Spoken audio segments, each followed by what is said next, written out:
Du 13 au 17 mars, s'est tenue au cinéma CGR Chabran de Draguignan la 3e édition du Festival du cinéma asiatique.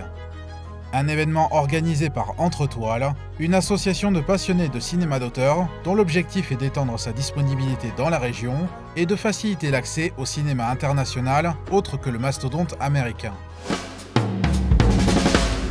On fait ça toute l'année en organisant des projections tous les mois où on choisit des films d'auteurs qui nous intéressent particulièrement. Ce qui fait le sens et l'intérêt, la passion pour le cinéma, c'est de découvrir d'autres pays, d'autres civilisations, d'autres formes artistiques, d'autres façons de voir le réel tel qu'il est aujourd'hui, de voir l'histoire telle qu'elle est reprise par le cinéma.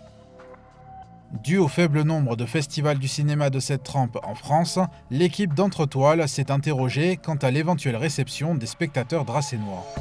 Quand nous nous sommes lancés lors de la première édition, on était un peu dans le questionnement, dans les interrogations. Est-ce qu'il va y avoir une réponse à ce qu'on offre en fait, hein?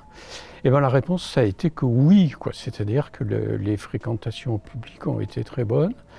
Et puis on s'est rendu compte, au-delà de l'aspect quantitatif, que les personnes qui sont venues appréciaient ce genre de film, ce genre de dépaysement cinématographique.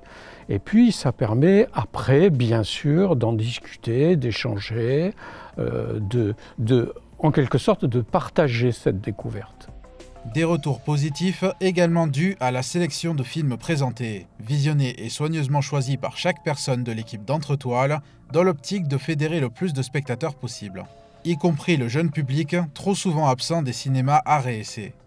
On essaie de trouver des films qui soient intéressants, qui renvoient à la culture de ce pays, des films qui soient aussi accessibles, c'est-à-dire qu'il ne faut pas que ce soit des films trop hermétiques. On est tout à fait désireux de faire ce qu'on peut pour diffuser le plaisir du cinéma et notre passion chez les plus jeunes. Et il se trouve que le cinéma d'animation en Asie offre un vecteur tout à fait idéal parce qu'ils ont une grande originalité, une grande richesse de contenu dans ce domaine. Généralement porté sur les redécouvertes de sorties récentes, cette année, Entre Toiles a profité de l'opportunité pour remettre en avant un grand classique du cinéma de patrimoine. D'habitude, et tout au long de l'année, on donne la préférence à des films récents, hein. On cherche à projeter des films d'auteurs qui sont peu diffusés, mais il y a certains films qui ont une actualité telle qu'ils méritent d'être revus. Vous voyez, Voyage à Tokyo, qui est un film de 1953, qui est un beau jeune homme de 70 ans, hein, fait partie de cela. C'est un film qui aborde des problématiques qui sont éternelles sur la fin de vie, la déconstruction de la famille, toute une série de thématiques, mais aussi qui est un chef-d'œuvre esthétique d'Ozu. Une portée universelle atteinte par le réalisateur Yasujiro Ozu, qui pour ce film tire parti des valeurs changeantes du Japon de l'après-guerre. Le pays embrasse progressivement les conventions occidentales, mais le cinéma d'Ozu est résolument ancré dans son propre style.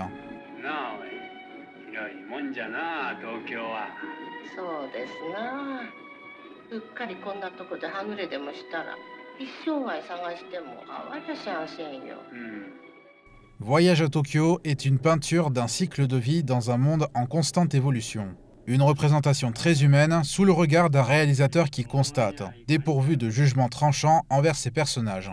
Le tout porté par une atmosphère palpable de temps qui passe et une cinématographie recherchée, jamais laissée au hasard. Le film est celui de la reconnaissance pour Ozu, celui avec lequel une bonne partie de l'Occident a découvert ce grand nom du cinéma japonais à titre posthume et aujourd'hui considéré comme un des plus grands films de tous les temps. Le symbole d'un festival constamment sous le signe de la découverte et redécouverte.